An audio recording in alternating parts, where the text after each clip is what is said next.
Alors, voyons dans cette vidéo comment créer un fichier modèle que vous pourrez réutiliser par la suite. Ce fichier modèle va contenir un certain nombre de réglages comme les unités. Mais c'est ce que vous pouvez voir ici. Vous voyez, quand vous choisissez un modèle type, vous avez déjà des modèles types réalisés avec des réglages. Donc, par exemple, des unités de dessin, mais également l'apparence euh, que va prendre votre fichier projet. Donc tout ça, on va pouvoir l'enregistrer, on pourra même se créer éventuellement des calques et donc modifier un certain nombre de paramètres que vous allez réutiliser dans la plupart de vos projets. Alors je vais partir d'un modèle qui s'approcherait de celui que je souhaite. Donc je vais par exemple, bon, je vais prendre voilà, conception architecturale en mètres et je souhaiterais en faire un gabarit au centimètre. Alors justement, dans cette liste-là, vous ne trouvez pas un gabarit, un fichier modèle dans l'unité des centimètres. Donc on va voir comment mettre au point ce gabarit, ce modèle. Donc je fais commencer à utiliser SketchUp. Donc je pars déjà de ce modèle et puis je vais modifier un certain nombre de paramètres. Alors, donc première chose, je vais aller dans le menu Fenêtre et ici je vais trouver Info sur le modèle. Info sur le modèle, donc déjà tous ces éléments, je vais pouvoir pré-régler certains de ces éléments. Alors, je vais décrire ceci, donc l'animation, donc ça concerne l'animation de vos scènes, donc ça c'est si vous souhaitez gérer le temps des transitions de vos scènes et des pauses entre chacune des scènes. Donc là, bon, ce réglage est plutôt bien fait, si vous souhaitez par exemple enlever un délai d'attente entre les scènes, vous pouvez mettre 0 secondes ici par exemple. Si vous voulez accélérer les différentes scènes, c'est-à-dire que le passage d'une scène à l'autre se fasse plus rapidement, vous pouvez gérer ces valeurs qui sont exprimées en secondes. Voilà, donc par exemple, si vous utilisez une certaine norme de représentation pour vos cotations, vous pouvez déjà définir par défaut eh bien, la taille des polices de vos cotations, la représentation des extrémités de vos cotations, donc avec des flèches, des points. Donc là, je vais laisser ça parce que c'est plutôt bien fait. Donc tout ce que vous allez régler ici sera pris en compte donc, dans le gabarit. Euh, bon, je passe tout ceci. Ce qui m'intéresse surtout ici, ce sont les unités. Voilà, donc je vais pouvoir définir, par exemple, bon, surtout rester dans le système décimal, ne cherchez pas à aller en architecture ou ingénierie, vous allez vous trouver avec des unités en pouces, donc ce qui ne va pas vous arranger. Donc là, par contre, je choisis donc l'unité, le centimètre ici. Alors très important parce que ça c'est assez gênant, on va désactiver l'ancrage de longueur ici, ce qui va nous permettre de saisir lorsqu'on va cliquer et glisser lorsqu'on va tracer une ligne par exemple, on ne sera pas incrémenté sur certaines valeurs ici. Donc, voilà. Si vous souhaitez par exemple travailler de 5 en 5 cm, vous pouvez, dans ce cas-là vous mettez 5 cm.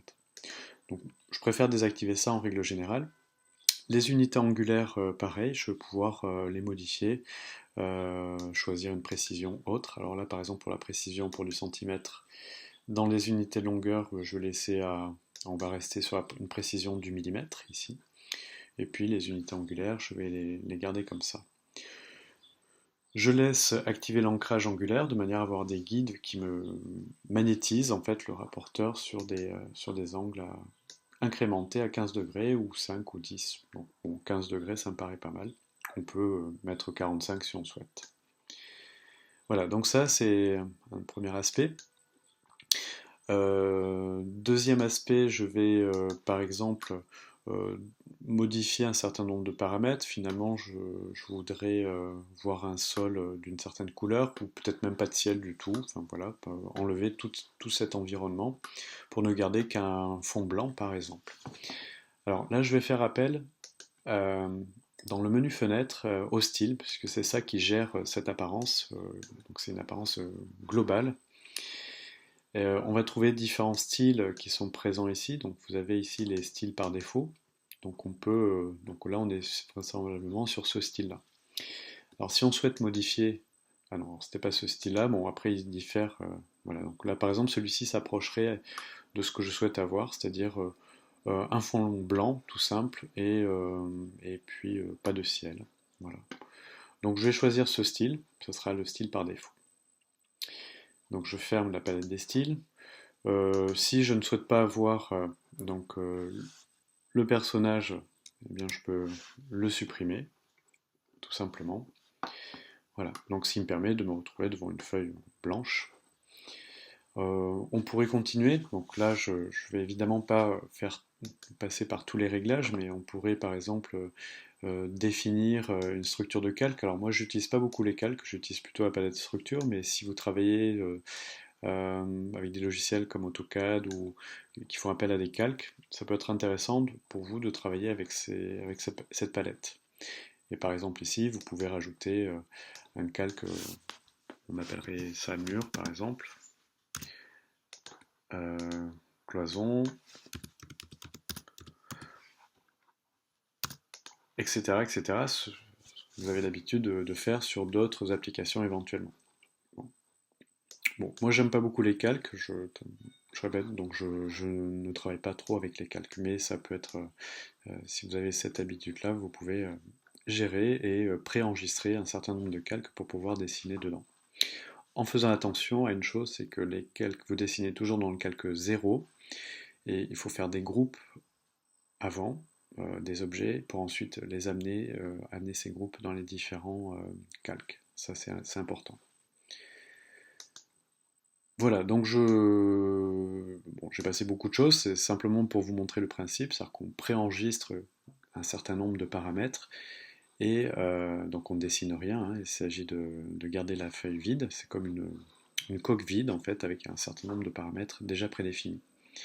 Alors pour enregistrer un gabarit, un modèle, vous faites fichier enregistrer comme modèle type, voilà. Donc vous pouvez lui donner un nom, alors un nom qui est significatif, par exemple, je vais mettre dessin, bâtiment, en centimètres, par exemple. Et je peux mettre une, une description qui décrit un peu plus précisément mon gabarit. Ici, vous avez une coche, ici, définir comme modèle type par défaut, ça veut dire que la prochaine fois que j'ouvrirai SketchUp, il va me réouvrir ce gabarit-là. Je fais enregistrer. Voilà, donc à chaque fois que je vais ouvrir SketchUp, je me retrouverai avec cette interface, avec eh bien normalement les outils, les fenêtres calques. Je dois retrouver mes différents calques. Ici, je suis bien quand je suis dans Info sur le modèle, je suis bien en centimètres, ma précision est restée intacte ici. Et activer en l'ancrage de longueur et donc la coche est décochée. À bientôt!